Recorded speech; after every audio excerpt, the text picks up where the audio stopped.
Okay, you guys ready? Got about the same number of people we had last time.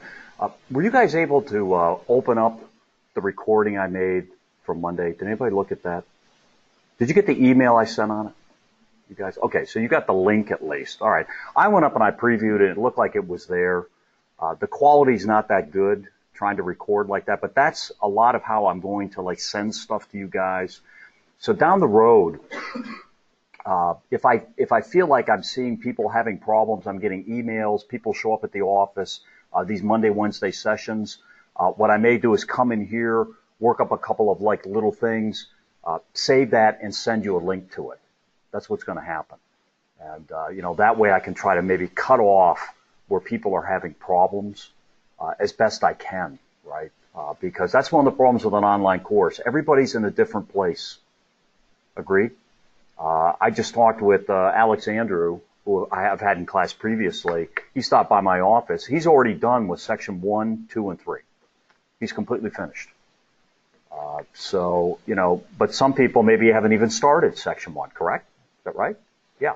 Or we're in week 1. That's what you should be working on. But he wanted to know if he should just continue on and keep going or kind of wait for me to catch up to him. There is no catching up to me. There's no lecture in this class, right? Does everybody understand that? Because he seemed confused, and I've had him in class before, but he seemed confused. He thought like next week we would be like coming in on Monday and lecturing on 1.1, 1.2, 1.3, and that's not how it works. That's how it used to work, but it's not going to work that way. You guys just go in, you start working through the material each week. That's what you do, as we discussed on Monday. If you have problems, these are the times you come in and work through those problems with me on. We work them through as a group. I can do them on the board, or I can try to record them.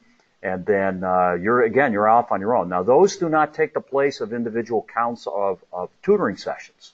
And I think I sent everybody information on tutoring, right?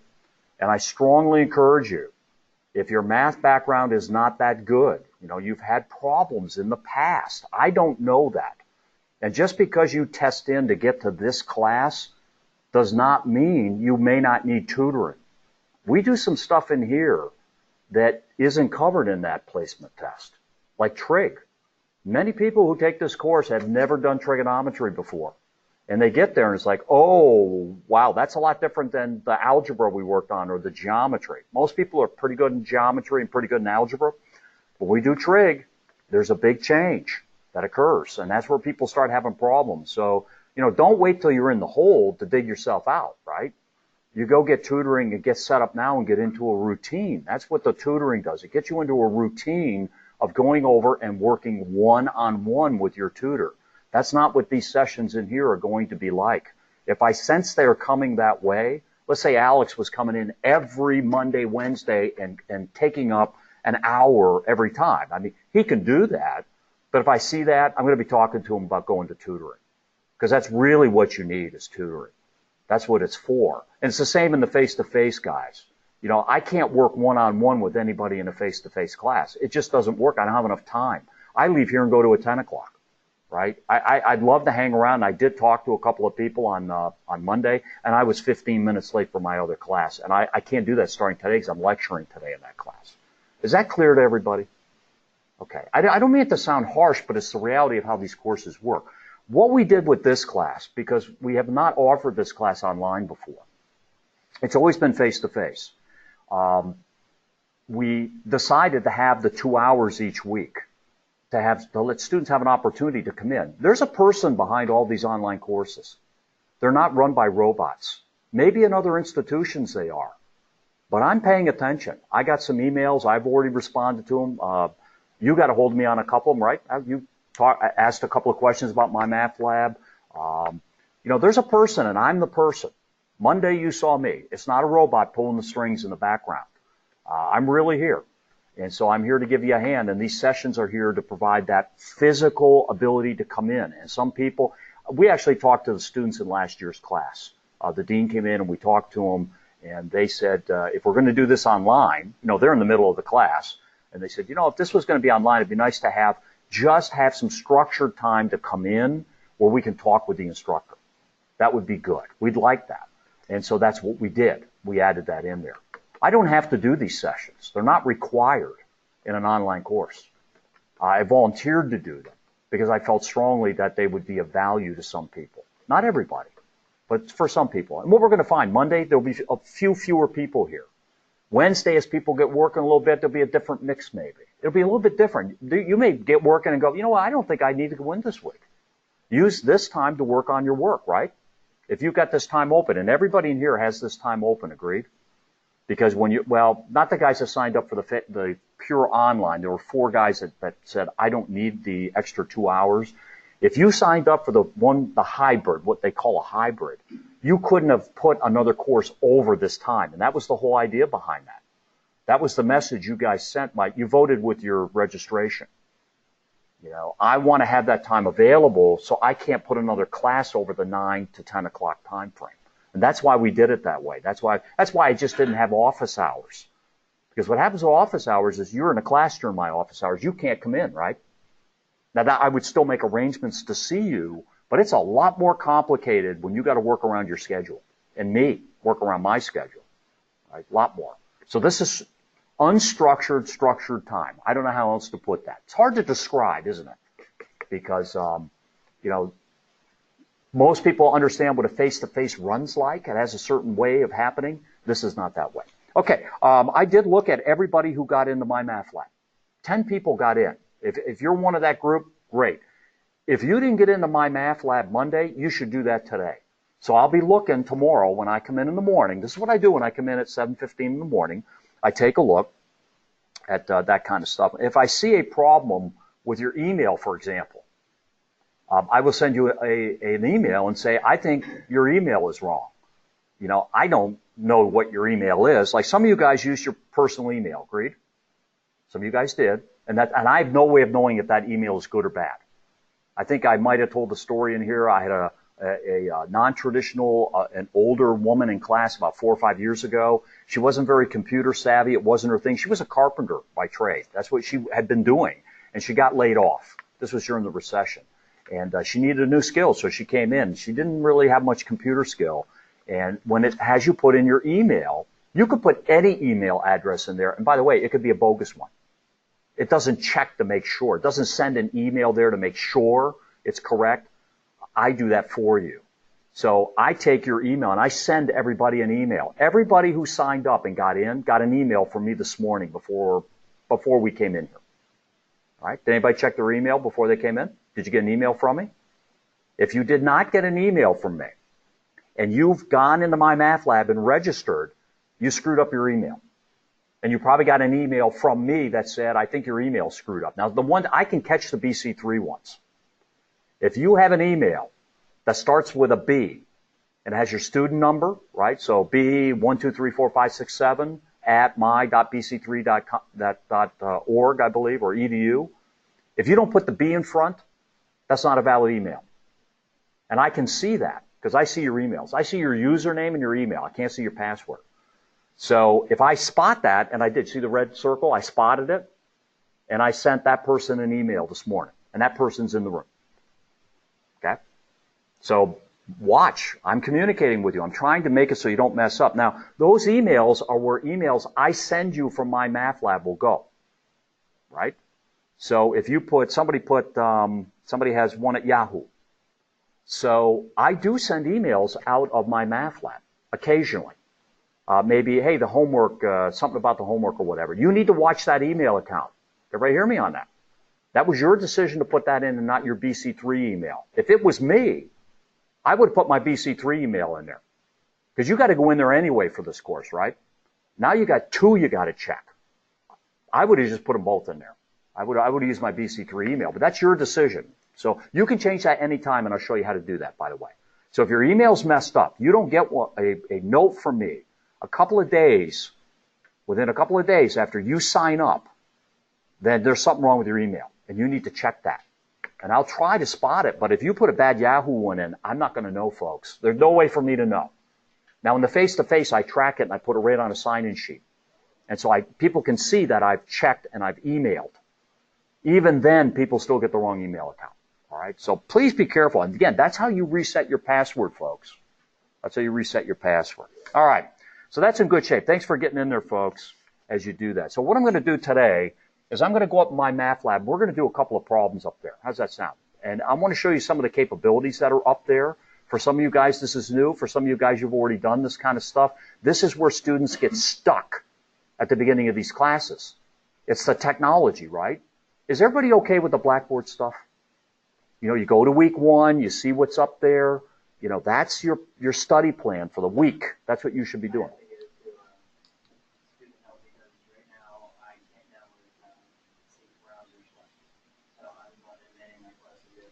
Oh, okay. Yep. You definitely need to take care of that. Absolutely. Absolutely. Yeah, you need to do that. Yep. Do you have to complete that experience without thing before you start the assignment for week 1? Like where you put your picture and stuff up? No, you can start MyMathLab anytime you want. Yeah. They're independent. Yeah. At the front end in the Blackboard, it says you need to go up and go into one of the boards and post your bio and a picture. Now, we need your picture because I'm going to be using that picture when I monitor you during your exams.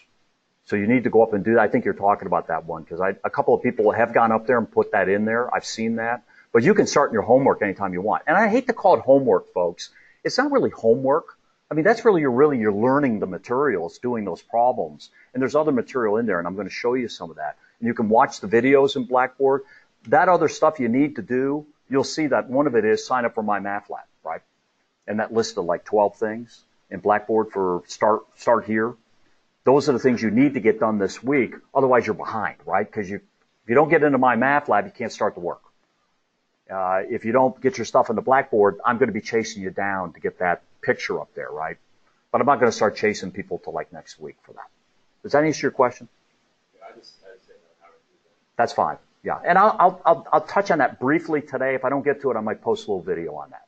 Yeah. Okay. I'm going to go up into MyMathLab. Now, there's a link to MyMathLab in Blackboard. You don't have to use that. MyMathLab is not tied to Blackboard. You can, and you'll see that occasionally. It'll ask that sometimes, or it'll come up in the MyMathLab system. You don't have to go into MyMathLab from Blackboard. It's totally independent.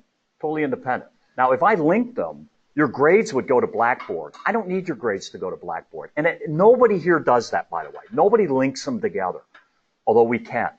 So I don't know anybody who's doing it. So it's run totally independent of Blackboard. But there's a link there in case you can't remember. It's an easy thing to remember because you can just type in, MyMathLab if you want to.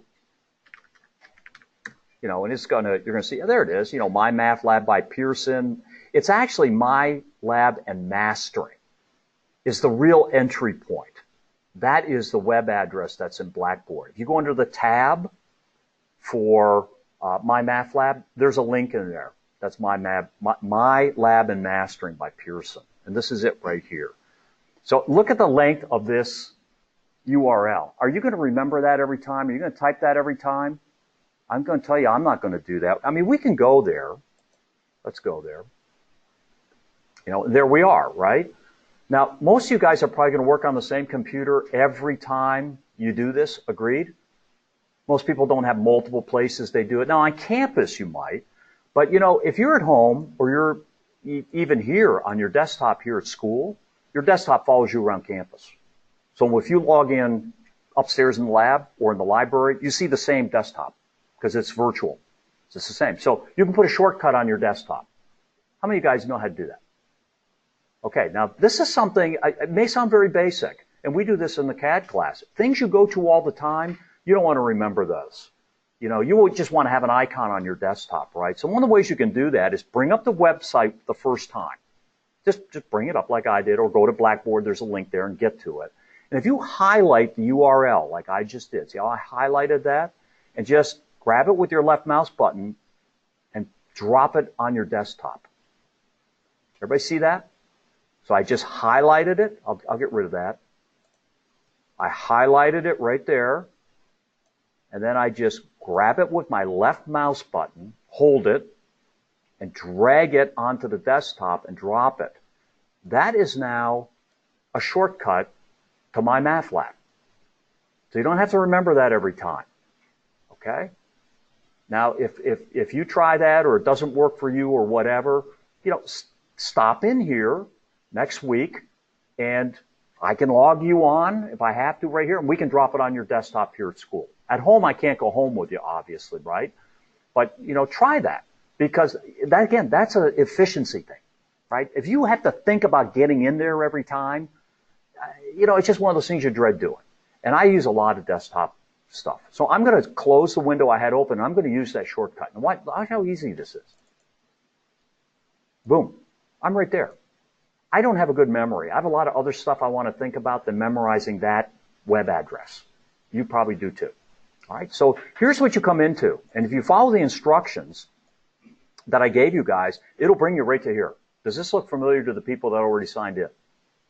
Yeah. Now, most of you guys do not have an existing Pearson lab account.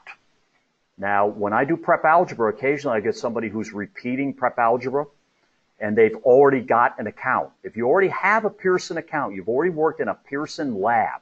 They have economics lab, physics lab, they have MyMathLab, which we're using. They have millions of these labs, by the way. If you already have a Pearson account, you know it. You don't have to set up a new one. Now, Alex, you asked me this question. Alex sent me this question. Where do I select what I want to do? Do I want to set a new account up or not? I sent you guys all an email on that, right? Well, I'm going to show you that, where that comes in. So you guys are students. And so you come in right here, register, student, okay? Now there's also a video right here that you can play as well. And by the way, there's a video that talks about what I'm doing right now in Blackboard under the MyMathLab tab. So if I'm not doing a good job of explaining this, go watch their video before you try to register and follow my instructions that I handed out last time. Those instructions, by the way, for people who are not here, are up in Blackboard. There's a PDF up in Blackboard that instructs you how to sign up for this class, and it has our class ID right on it. Does everybody in the classroom here remember what that looks like? I handed it out on Monday. It has our course ID on it. If you don't have one, please come up and get one before you leave today. I'm pretty sure I brought one with me. I may not have. I certainly have it. It looks like this. This is my master. Up at the top, it has the logo, the Pearson logo. It says Pearson MyLab /math. One page. You want to have that with you when you're doing what we're doing right now. Okay? Again, that's a PDF. That is up in Blackboard. You can find it up in there. Okay? I believe it's up in the MyMathLab tab and or the Course Documents tab. It's up in there. All right, you definitely need that because it has the course ID. All right, so if you go to Student, you may get a warning there. That's fine. You just close that out. There we go. And it says you need 3 things. And in the video, I think he has them written on his hand. And it says you need your email address, right? Told you that. You need an email address. Write it down on a piece of paper correctly so that you type it in correctly. Right? That's why they say have it ready to go. This is how people mess up their BC3 email. They forget the B, right? Write down what your email address is that you're going to use before you start the registration process. I screw mine up all the time, right? Or I fat finger it, so be careful. You need your course, your instructor's course ID. This is up in Blackboard in multiple places, and it's on the form I talked about. And I think I've sent it in an email.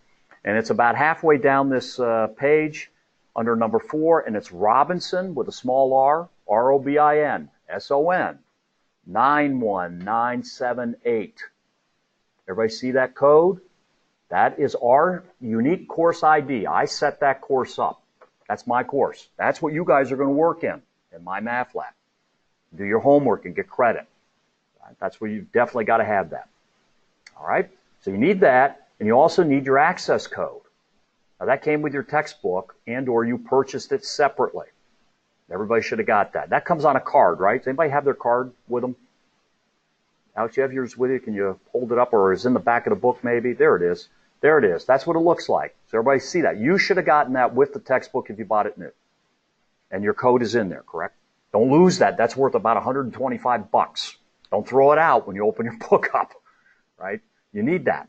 And that thing has a whole bunch of numbers and stuff on it, right? That you need letters and numbers, and it's kind of random. So it's a weird combination of letters and numbers, and you got to have that. Got to have that. And if you're ready to go, you got all 3 of those things, you hit register now. And this is where you notice it starts you coming in with the course ID. If you don't have a course ID, it won't let you register. That's the bottom line. So I'm going to type in our number, Robinson. Remember, small r at the beginning. And what was the number on there? 91978? Is that right?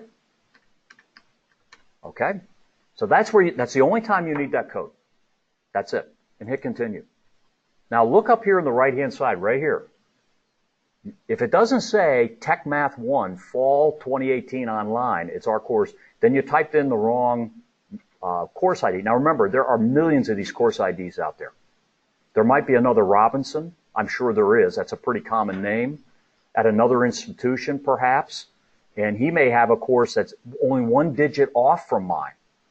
So I've had people who, have gotten a hold of me and they said, well, all this stuff looks weird to me, Well, they're in the wrong course. It happens. So you got to get in the right course. And we can fix that if it happens. But remember to look up here. Notice it says not your course. Hey, then enter a different course ID, right? So, Alex, this is where you sent me the email. What do I do here, right? What do I do here? You can sign in with your Pearson account, which people who are legacy, they've already had a MyMathLab or a MyEconomics they can sign in right here with their user ID and their password. Or you create an account. Most of you guys will need to create an account, agreed? Does anybody in here have a Pearson account already they've used? Okay, so you can use that existing Pearson account. You'll hang this course on it. Did anybody do that already? Did it work? Yeah. Good deal. So if you have a Pearson account from a previous class, maybe you took prep algebra before this class. And if you did, you probably have a Pearson account. If you did MyMathLab, because almost everybody does MyMathLab in prep algebra, for example, then you can use that same account you used last year. You hang our course on it. That's why you put the course ID in first. Yeah. Well, that's I had mine 2 years. 2 years ago. Your account still may be active. It is. Yeah. The course may not be active that you were in. That may have gone away after a year, but your Pearson ID may still be active. So again, it looks like we have a mixed bag and it will work. Try it. If you say, well, gee, I just took this over the summer or last year, try it and see if it's there. You don't have to set up a whole new account. You guys skip the whole step in here, even though it isn't that labor intensive here. Now remember, I'm talking through all this. We're going to have all this done in less than a half an hour. We'll be working. So this whole thing takes about 5 minutes to do, really. It's very, very quick. So I'm going to assume we're going to get down the path that you don't have a Pearson account. If you did, you type it in here and hit sign in. Okay? If you don't, then you're going to create one. So let's hit create. And here's where you put in your email address, right there. Okay? So you better get it right when you type it in. Again, if it was me, I'd put my BC3 email in here. You can change this later. And the reason this is important is I do send you messages. And if you forget your password and have to reset it, that's the email they send the code to. If that email is dead, if it's wrong, you'll never get the reset code for your password. You're stuck in an endless loop that you can't get out of. And I can't fix that. Believe me, I've tried. I can call them, they'll get so far and they'll say, are you the account owner? And when I have to say no, because I don't know what the password is. And there's information on here I may not know. And they'll say, you have to have the owner calls. Just like if you called on a bank card, right? My wife runs into this. She calls on my credit card. You go so far, and they have to talk to the card owner, the person who actually owns the card. So this is an important step. I cannot emphasize this enough because I've had people get burned on this. It's happened. Okay? Is that clear to everybody? Yeah. Once we're over this, you'll never hear me mention this again, which is good. Right. Okay. Username. You select a username. I use my BC3 email account. You know why? Because that's something I can remember. I have a horrible memory. You can pick whatever you want, and I can see your user name. So if you forget your username, you can ask me and I can look it up. I cannot look up your password. So when you're filling this out, what do you think you should be doing? Writing it down somewhere, right? Write it down. Write down the exact email address you type in here. Write it down. Your username that you select, write it down. The password you select, write it down. Put it in the front of your book. Tape it in there. Something like that, because Believe me, you're going to move on. You got so much other stuff going on in your life. A week from now, if you don't get back to this in a week, hopefully that doesn't happen, you're going to forget this stuff. You're not going to remember what the heck you put in there. You're just not going to remember. So write it down and put it somewhere where you can keep it. Okay? Password, you have to re-enter your password. Again, you select these. You do that. When I look at some of these usernames, they're all over the place. A couple of people use their BC3 email account, like I did. Fine. That's great. A couple of people, it looks like they use their student ID. That's okay. I don't care what you use.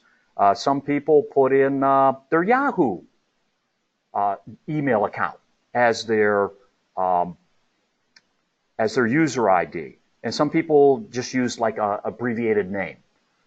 It's pretty much free format as far as I know. Same with the password. I don't think that was. You just put a password in, Alex?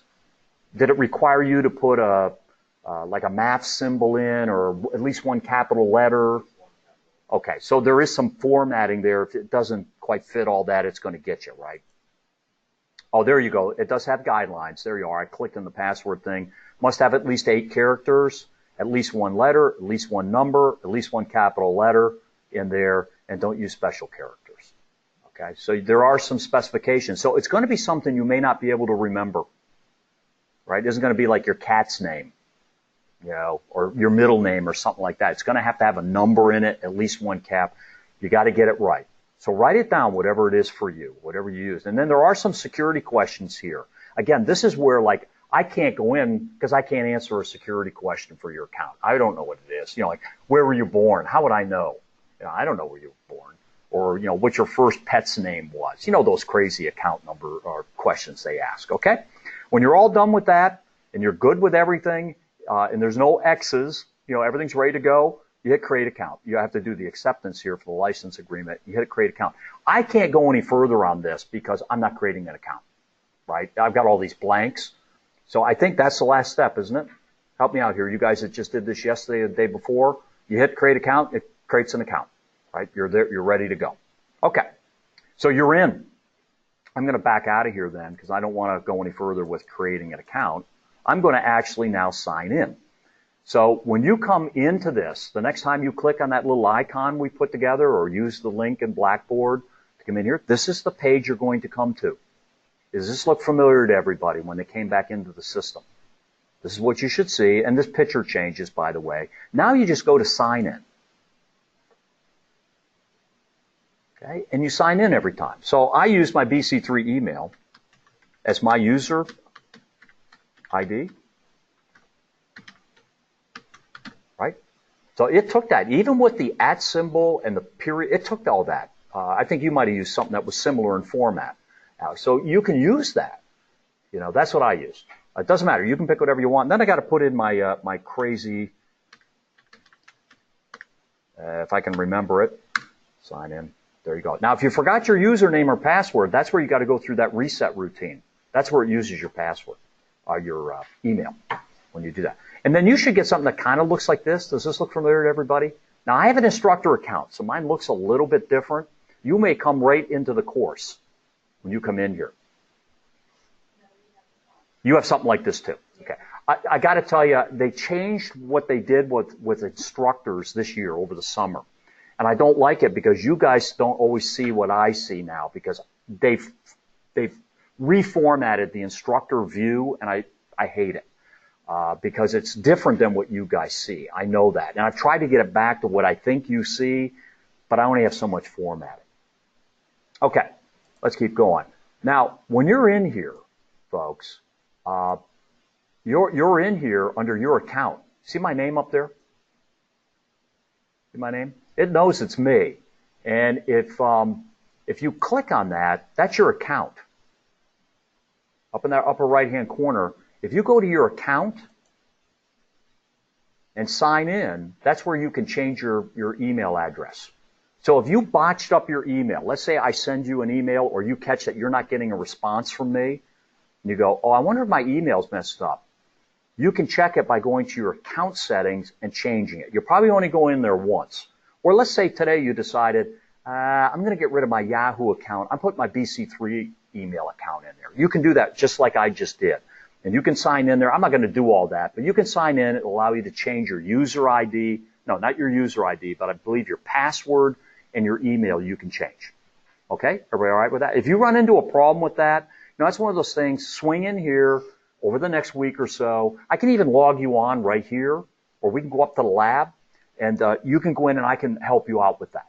All right? Don't let all of what we're doing be an impediment for you getting going in this class, folks. This is why we're having this session today. And the recording for you guys that aren't here. All right? This cannot stop you from getting moving. This is where people get stuck. We have found this over the years in these online courses that for some people, this is a roadblock. And I can help you with that. And for you guys who aren't here today and you're listening to this and you're thinking, I'm having problems, I really don't know what I'm doing, you need to come in next week on Monday or Wednesday. And I'll help you out with that as best I can one-on-one if I can. Or come during one of my other posted office hours as well, and I'll help you. All right? Okay, I'm going to go into our class. Now, I have multiple classes here. If you're in another class that has a lab that uses Pearson MyLab, it'll be here too if you've signed in. See how I have more than one hung on here? There they are. Right? So I'm going to go into my math course. And again, I have some stuff you don't see when this comes up. And see, I get this instructor home thing. You guys don't. I don't think you get something like this. I think yours looks a little bit different. I believe when you come in right here is where you're able to do the browser check. Did anybody see that when they came in the course? The browser check or the how to enter questions? Did you guys see that? It's normally when you first come in the course at the course homepage. And it talks about that in the week 1. Make sure you look at how to enter answers in particular. Now, because I'm not sure if it's coming up because my view is different, in Blackboard, under MyMathLab, at the bottom, when you go in that tab, I posted the link to their video tutorial on how to answer questions in MyMathLab. It's very important that you look at that. We'll do a little bit of that today and maybe a little bit next week. I'll follow up on it maybe. But you have to know how to enter the answers in.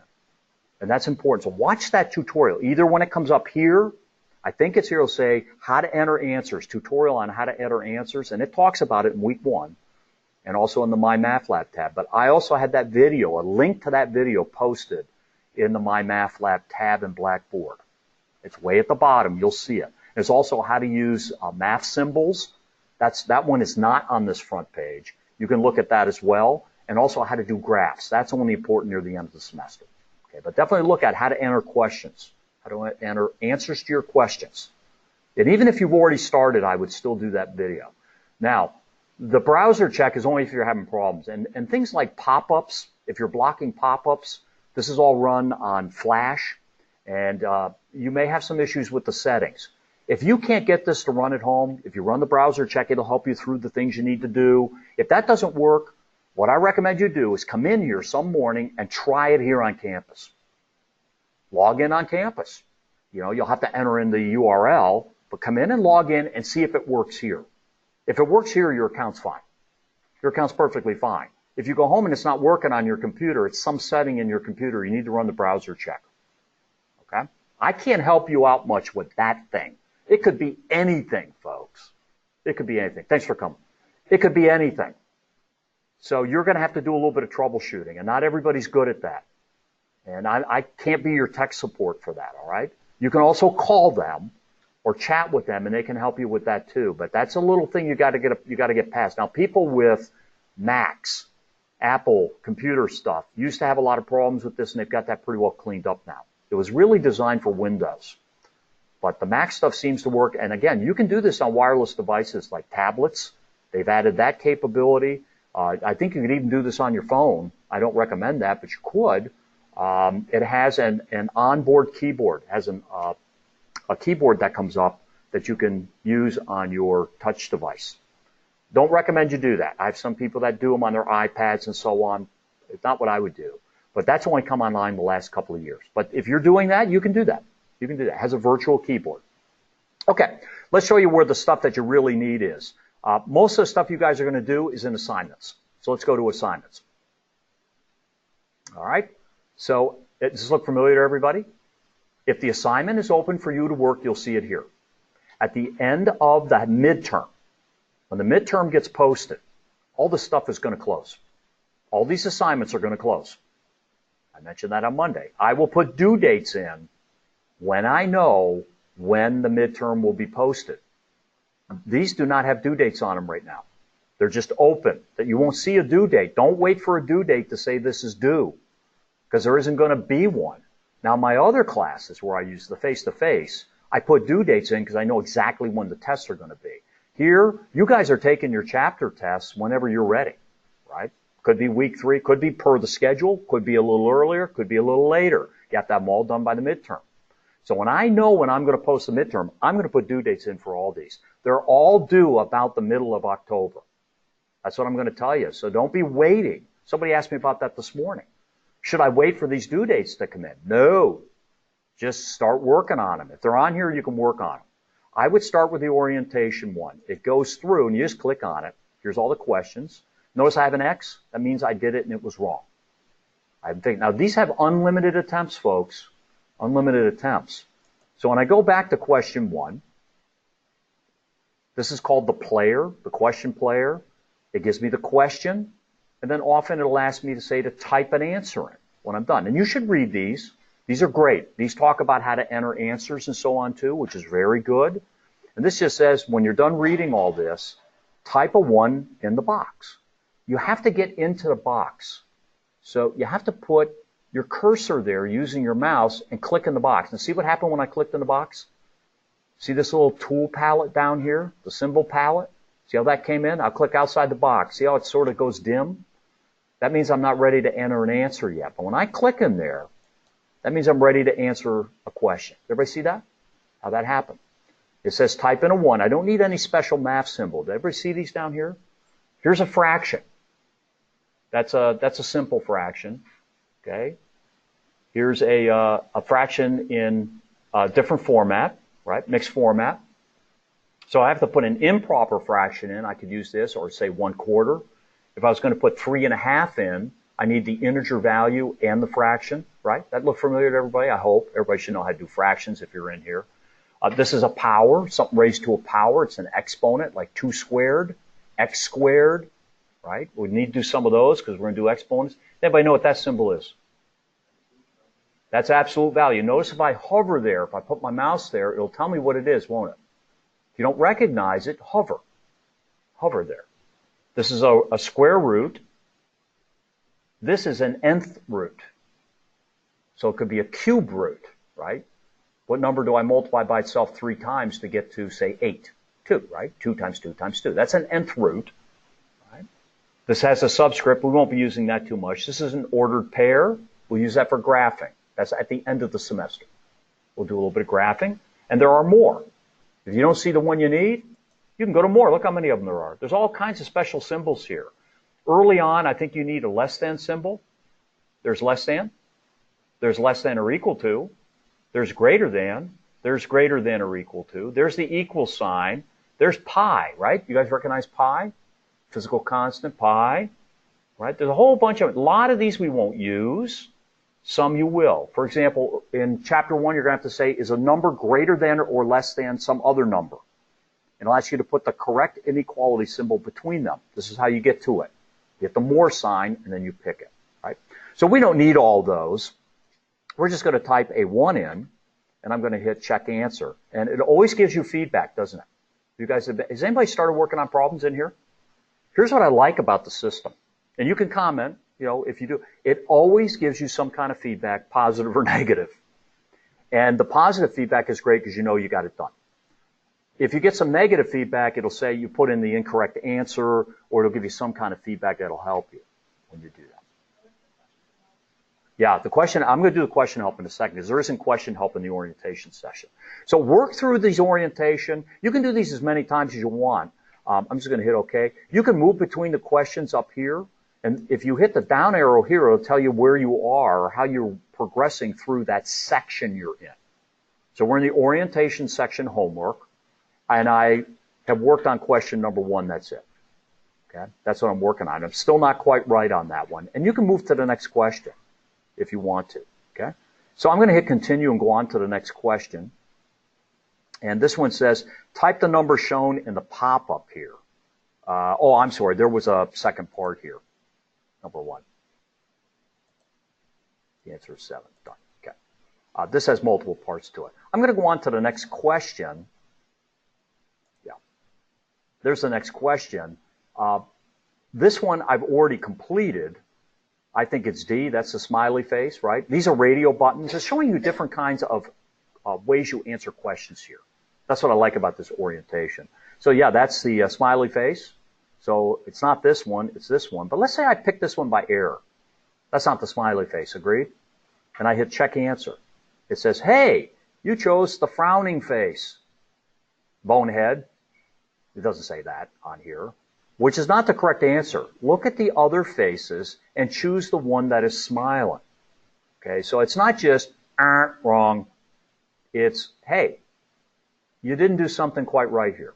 Okay, it gives you a little bit of help. So you say, okay, so I get another shot at it. And I do a final check, and I got it.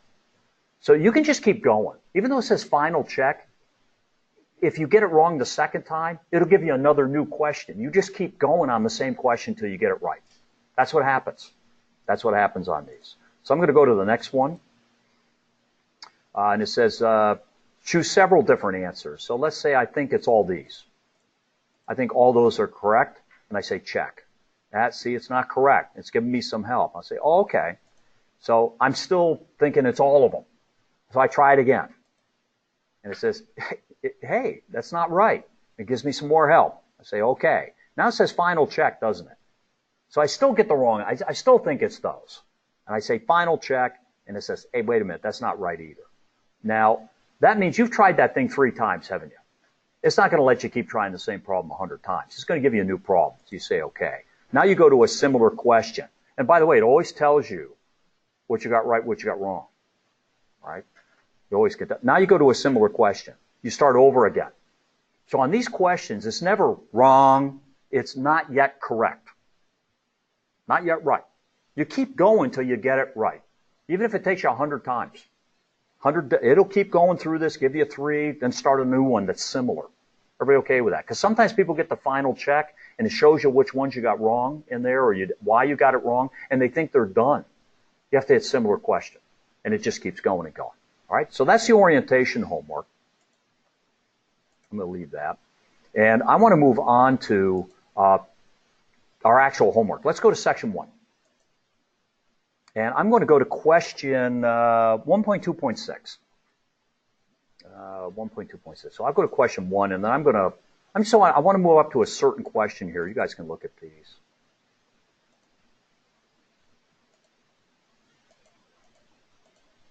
So I'm working through, and I get to question 6. And this one says, the reciprocal of 2 is. So it wants us to find the reciprocal of each one of these. What's the reciprocal? What does that mean? Yeah, it's 1 over that number. 1 over that number, whatever it is. Now, some of these numbers look a little weird, don't they? If it's a fraction, what's the reciprocal of a fraction? Yeah, it's still 1 over that number, and you get a complex fraction, and actually do a complex fraction, you multiply by the reciprocal, so you actually flip the fraction over. Yeah, that's exactly what it is. And that's talked about in the book. All right? But let's say you don't necessarily know that, right? You can also go over here to question help. And you can say, hey, maybe I want to go look at the textbook. Now, for me, for some reason, when I go to the textbook, it gives me an error. Has anybody gone out to the textbook? Have you been able to do that yet? Okay, but it will let you go out and look at the textbook here. If you hit textbook, it should take you to where the textbook talks about that. It should take you out there. For some reason, for the instructor accounts, we're getting an error. Again, that's sort of the difference. My account's a little bit different than yours, but you should be able to go out to that and do that. But let's say that's not enough. You've already looked at the textbook. You can have it help you solve the problem. It'll walk you through the problem and give you steps to do, almost like I would if you came to my office, right? All right, do this, now do this, now do this step, and here's the answer, right? It'll do that. Or it'll do an example for you. Do an example when you do that. Or there might be a video here. There might be a video for you to work through. So, I mean, I'm not going to spend a bunch of time on those, but these are out here to help you. That's what they're there for. Don't just say, I can't do it. I don't know what a reciprocal is. Try it and see what it says. So if I say, help me solve this, it's going to say, hey, every number except 0 has a reciprocal. Agreed? Every number, you can't put 0 in the denominator. Not going to work. Can't do that. Can't divide by 0. So, and that, by the way, that they talk about that in the book. The reciprocal number is 1 divided by the number. Now, you said you put 1 over it. That's exactly what you're doing, right? 1 divided by that number. So that makes sense, so I hit continue. It says find the reciprocal of 2. To do this, divide 1 by 2. Well, okay, let's put the answer in. So I click in the box. I need a fraction for that, don't I? So I need the fraction format. Now see, it gives me a fraction here, and my cursor's in the numerator. So what goes in the numerator? 1. What's in the denominator? And I have to click into the denominator. Watch where your cursor is flashing. That's a 2, right? I'll put a 2 in. And it says simplified fraction. So what if the number was reciprocal or reciprocal of a fraction that say is 2 over 6 and you put 6 over 2? That would be 3, wouldn't it? You know, it's got to be in simplified form. Fractions are always expressed in simplified form unless otherwise indicated. They're always in simplified form. Let's check the answer. You think that one's right? You bet it is. It's correct. Now it's going to keep going, right? Because we've got multiple parts here. So let's hit continue. Find the reciprocal of this thing. Look at that thing. Holy cow. Well, you said before, now we take the fraction and we actually put the denominator in the numerator, put the numerator in the denominator. Does the sign get affected here? Do I change the sign? No. The reciprocal of -4 is -1 over 4. Right? We don't change the sign. Absolute value does that. But we don't change the sign from negative to positive because we take the reciprocal. By the way, another way to remember reciprocal, it's what you multiply that number by to get back to 1, isn't it? So if you have a negative number and you're taking the reciprocal, you have to multiply by a negative number to get back to positive 1. Agreed? Negative times negative is positive. That's another way to remember reciprocal. When I multiply those two things together, they better equal 1. They better. So if you got a negative, it better be negative. The reciprocal better be negative when you do that. So it talks about doing this. You got to put 1 over that number, right? 1 over that number. And that's what we do here. So type an integer or specify fraction. Type an exact answer using radicals as needed. So it's going to be 1 over that number. 1 over that number.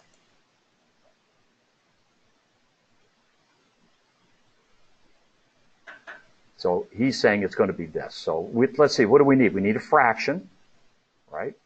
We need a fraction. It looks like we need the square root sign, 6, and then we need a 2. A 2. Now, it doesn't leave 1 over that. That's a complex fraction right there, isn't it? Everybody see that? That's a complex fraction. Normally, they don't leave things as a complex fraction. We take that denominator and we flip it over. That's exactly what we're doing. That's exactly what we said we'd do. And we wind up with that. Now, what's missing here? Is this the correct answer? Let's check it. It's wrong. What's wrong with it?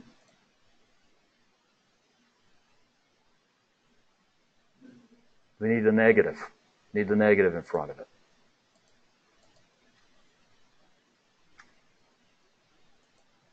Done. Okay. Now, if I didn't get that right, again, it's going to let me continue to try it up to 3 times. Now, if I really get stuck, I can always go back to question help. I can print this out too. By the way, I forgot to mention that. You can print all these assignments out ahead of time. Now, keep in mind, when it gives you new problems, the numbers change, but the problem stays basically the same. Okay? Keep that in mind. And we could continue on through this and keep working on there. I'm going to get out of this one, is what I'm going to do.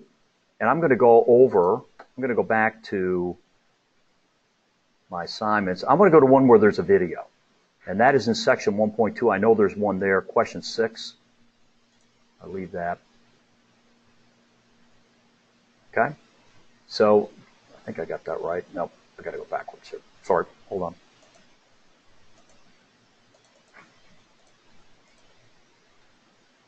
Oh, I was right.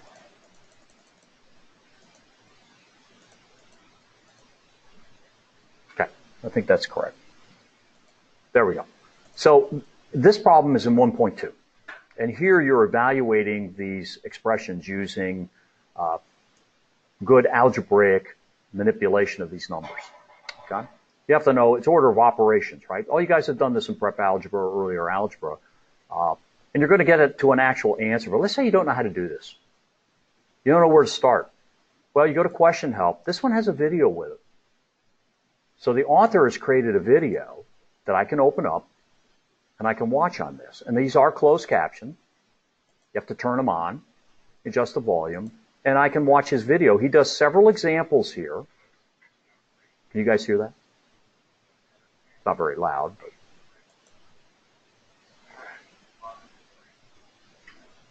okay. And if you get enough, he does a couple of examples. You got enough, you just close it. Just say, okay, well, that seems to make sense. You can also have it view an example. It'll help you do an example here. Then you can go back to the problem when you're done. Boom, I'm going to go back. You know, don't start the problem until you kind of know what you're doing. Now, obviously, you should read the material in the book, right? You should have some idea what you're doing in the book and look at the examples in the book. But this is real time while you're in there working on the problem. That's what it is. Quite honestly, it's pretty much just as good as having the instructor there to help you. You know, it's pretty good help. You know, if you could call me on the phone, this is the kind of stuff I would do. You know, if I was on the phone with you. All right? Everybody see how you can use that help function there? You know, if you don't point that out to people, they don't always see it. And so that's why I wanted to point that out to everybody. But that's the question help out there. Now, again, this is keeping track of what I'm doing, the ones I have right or wrong as I'm going through. Don't worry too much about your composite grade in MyMathLab. It's really kind of meaningless. Here's what I think you should worry about is the grade on that section. You know, you should be working to get to about 60%. Now, right up here, see this homework score? You know, you shouldn't leave this section until that number is at least 60%. And I recommend you do all the problems because, you know, the last problem is not necessarily harder than the first. It's just later in the section. That could be the problem that's on the test. A lot of people get fooled by this. They'll say, oh, I got to 60% and I stopped. There were still 5 questions left. They don't do the 5. Guess which problem's on the test? One of the last 5.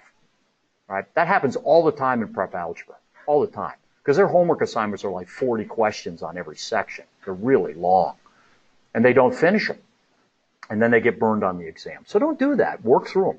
Work through them. I tried not to put 100 questions on here in these sections. I tried to give you enough variety that you get all the material. You get exposure to a lot of different stuff. If you can't get a question, you know what I would tell you? Try it 3 or 4 times. Do some of the help. If you really can't get it, write it down and bring it in someday or send me an email or skip it. You know, keep going. Don't get stuck on the same question for 3 weeks. That's crazy. Keep going. Maybe you can do the next question, right? Keep moving. You can always go back to any of these. You can go back anytime to any question. Even if you can leave it wrong and go back to it when it's wrong and try to fix it. It's always available for you to work until I close it. Okay? So you can always improve your grade. You know, if you get done and you say, hey, you know what? I want to go back and get that 60 up to a 70. You know, I got some time. You can do that. You can do that. Remember, the grade you get on these sections is what goes in the grade book. You can see that going in. And that's what I'll use at the end of the semester of how many points I'm going to give you out of that 10%. I just use the grade that's in there. So if you're happy getting 50s all the way through on the homework, you're feeling good about that, I'm not going to say, hey, you're getting 50s. If you're okay with that and you're doing okay on the test, I don't think I would do that, but if you did, then at the end of the semester, you'll get half of that 10%. That's how that will work. If you do all the homework and get 100%, guess what? You get all that 10% will go into your final grade. If you don't do any of the homework, you're going to lose that 10%. I'll guarantee you'll fail the course. That's what's going to happen. So it's not an option to do the homework. You got to do the homework. And you got to do most of it. That's how you master the material. It's how you learn, really. Most of the learning is done in the homework. It's done in this system right here. Now, if there's some things in here that, you know, you haven't done some of this stuff in a while, and you're feeling kind of uneasy about it, if we go into Blackboard here real quick, how are we doing on time? It's almost 10 o'clock. I just want to zip into Blackboard here real fast.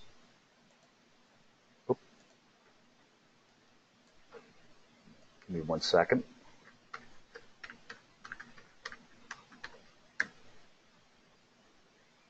And I'm going to go into our course.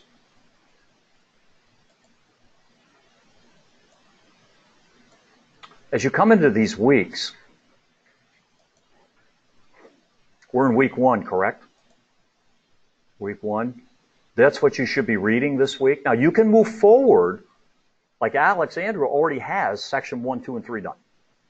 All right? He said this morning, should I wait? And I said, just keep going. Go to week 2.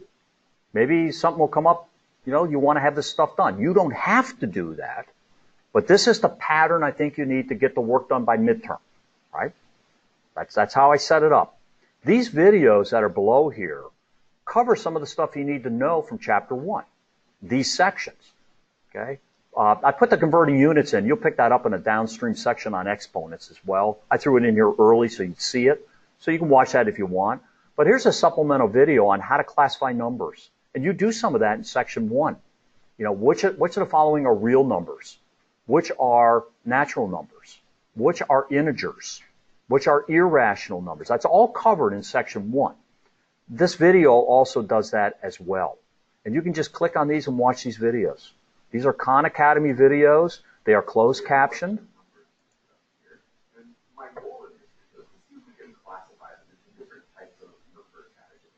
Okay, that's Sal Khan talking. How many of you guys have used Khan Academy? Khan Academy is great. The problem is he's got way too much stuff. I mean, it's just gotten so big. It takes forever. So what I did is I went through the Khan Academy stuff and I picked out videos that applied directly to our course. That's what I did. Yep. In the ebook, in the back on the course, there's that multimedia. Yes, there is. Yeah, that's a great point. I should have pointed, let me point that out real quick. I should have pointed that out. If you go back to your course home, go to Multimedia Library. The other thing that's nice about this, if you go to, say, Chapter 1 that we're working in, and you're working in Chapter 1.1 numbers, you're just getting started, and you say, hey, show me all the videos that exist for that. There's all the videos that exist for that section. And you can watch that video before you start your homework. Let's look at section 2. There's more of them there. There's some more. Now, we watched, I think, evaluating algebraic expressions. That's the one I pulled up. That was attached to an actual problem. But you could look at these in advance. And some of these have a lot of videos, and some don't have as many. Let's look at 3. Yeah, there's a couple there. There's a couple. And that's another thing you guys should do. I used to make everybody watch every video. And a lot of people said, I didn't need to watch the video. Why are you making me watch the video? Because it's right there with the problem when I need it. Well, because we don't have a face-to-face, I would kind of thank you for pointing that out, by the way. I would recommend that you also watch these videos, even if you don't watch them in the problem. They're real short. They're like 2 to 3 minutes. They're really short. The Khan Academy videos get a little bit longer sometimes. I tried to pick some shorter ones when I went in there. But let's go back to Blackboard here real quick. Of course, and I put, there's 5 or 6 of them here. This is all topics from 1.1 to 1.3. Commutative law, associative law. Now, some of you guys, know all this. This is review. You don't need to watch it. Don't watch it. Just do the homework, right? You don't need to do it. Here's another supplemental video. This is from a different source for section 1.3 on significant digits. Has anybody gotten to section 1.3 yet? That might be new for some people. You might cover that in physics. You might have seen it. Significant digits really wax people out. Here's what I'm going to tell you. Section 1.3, I'm probably going to post something up next week. Maybe a little instructional video, and I'll put it up there. Watch this video. I mean, significant digits is kind of wacky. And read that section in the book really, really closely. Yeah. Yeah, I had a question about the dash above the 0. Yeah. Yeah. It's either a dash or a tilde. And that means that number is considered significant. And that's an important question because you're going to see that later. So, for example, a lot of times a 0, say in 3,000, if you write 3,000, that last 0 may not be considered, if there's no tilde over, it's not considered, or dash, it's not considered significant. But if they put a dash over a number or a tilde, which is like a little squiggly, over that number, it is considered significant. That's one way to say that is definitely significant. And sometimes you need to have that ability to do that. Well, it's not necessarily that really important. It's the tolerance. Right. Right. Yeah, you got to watch out in the answers. You got to be careful. I think students have more trouble in section 1.3 than any other section in the whole course. My experience over the last 8 or 9 years that we've used this system, 1.3 is the most difficult to get the correct answer in. You got to do the best you can do. Learn the concept of what significant digits are. You know, you have to add and subtract some numbers, maybe do some multiplication and get to the right number. Beyond section 1.3, I will tell you how to round your answer. Okay, but in 1.3, you got to know how to do that. You know, at some basic level, you're going to see that on the first test. You're going to have to do some, you know, round this number to so many significant digits. How many significant digits are in this number? Add these two numbers and then express the answer to the right number of significant digits. That's all covered in section 1.3. For a lot of people, they've never seen that before. So I'll probably post something up next week, a little bit of supplement that's very specific to the book and the examples in the book. I may actually just do a couple of the examples, okay? But you guys just got to suffer through that a little bit. Next week, you know, if you're having problems, bring a couple of those problems in and we'll do them. You know, I'll do them. That's what these sessions are for. You know, not to cover everything, but to cover stuff that you're confused about. And I can do that. I have all my notes with me, you know. These are my class notes. This is what I would cover in the first half of the semester in a face-to-face class. Those are my notes. Okay. So I have all that, and I can pull out and cover a section anytime and show you the examples we would do. And again, that's what some of these videos are for, is to do that. A lot of that's in the book. I cut back a lot of what I cover in class because a lot of it's in the system when people do their homework. I have a lot of guys when we started using the system that said, you know, really I could do this course without being in your lectures because there's so much information now in the MyMathLab. And that's true. And that's really the truth. Okay? Let's see. Anything else? Here's what you were asking about, Alex. Go to MyMathLab, get registered. Boom. Got to do that. Do the startup tasks that we had, and we did some of that together today. Start your MyMathLab homework. You'll see that in every week. You know, read this stuff. Do the homework that's posted, right? So you got to go out to MyMathLab to do that. And here's what you're going to learn that week. Okay? As you move down through these weeks, let's go down to week number 3. Okay, we're going to be doing 171819. I skipped a week in there, right? Here's some more supplemental videos from Khan Academy. This is from a different source. This is from a gentleman did a whole Tech Math series of videos. They're excellent, and I adopted those rather than trying to do them myself. So this is like what we would do in class, okay, if we had a class. Some more supplemental videos. Do the MyMathLab homework, and here it says, take the chapter test, sections 1 through 6. So you're already working on, this week, 7, 8, and 9, but it says go back and do the tests now for 1 through 6. Does that make sense to everybody, how that works? So what I've done is I got you working on 1 through 6 over a couple of weeks, and the following week you would take the exam. That's how we do it in class. Right? And that's how I would do it if I were you. You don't have to do it that way, but that's how I would do it.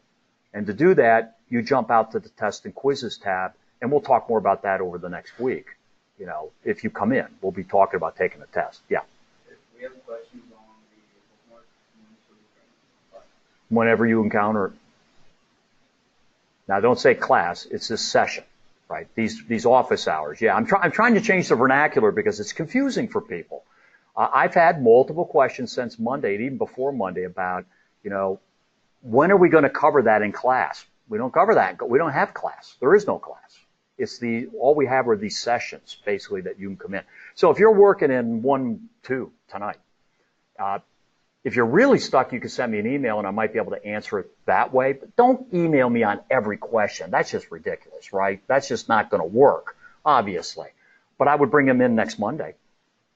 I would bring them in. And remember, I'm here Friday morning, too, at 9 o'clock. You can come down during any of my other office hours, right? You can just jump in. Let's say you got an electronics class, and I have an office hour right before. Come down right before that and say, no, I'm having problems with this problem. Could you help me with this? Yeah, sure. I'll do that. So you can come to any time, just like any other class. Just come in.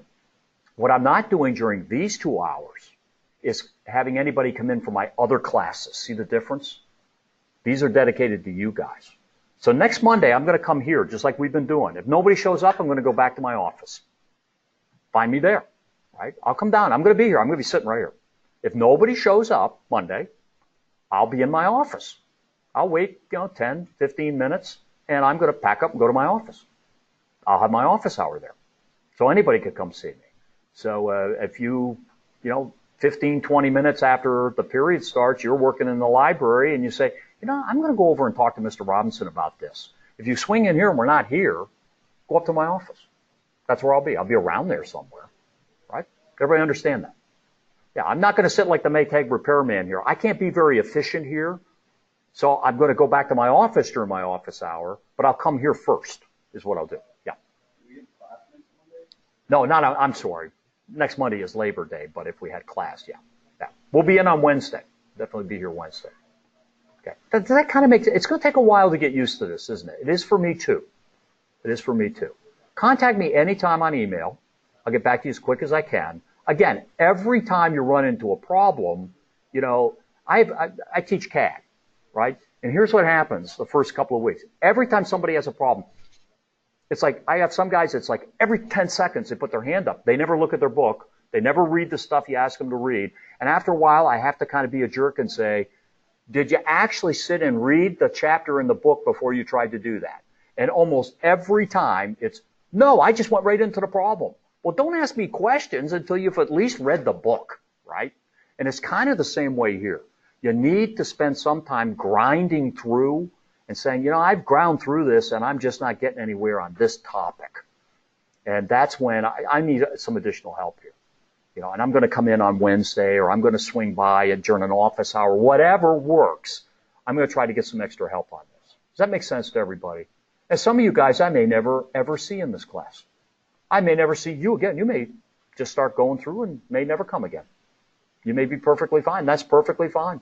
Next time I'll see you is on your webcam for your picture, when you're taking your test. There are some people I will probably never see, and that's how these online classes run.